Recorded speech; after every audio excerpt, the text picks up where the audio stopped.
ரொம்ப அழகாக நடிச்சிருக்காங்க. அவங்களுக்கு என்ன கொடுத்தோ அந்த போர்ஷன்ஸும், அந்த போர்ஷனில் வந்து கொஞ்சம் அழகாக என்ன ஸ்க்ரீனில் ப்ரெசென்ட் பண்ண முடியுமோ நல்லாவே ப்ரெசென்ட் பண்ணியிருக்காரு. ஹீரோ வந்து நல்லா தான் பண்ணியிருக்காரு.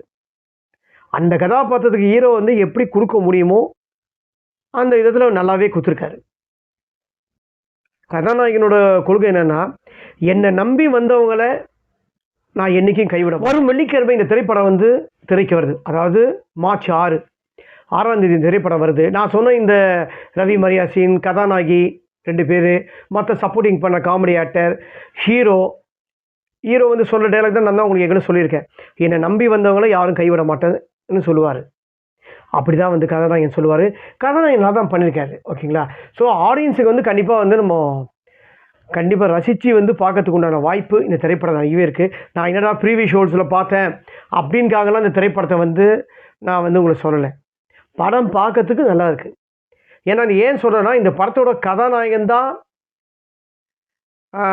ரைட்டர் அண்ட் டைரக்டர், ப்ரொடியூசர் எல்லாமே வந்து பால்ராஜ். கதாநாயகனும் அவரே தான். ஸோ வந்து பணத்தை நம்பி போட்டு எடுத்திருக்காரு. ப்ரொடியூஸ்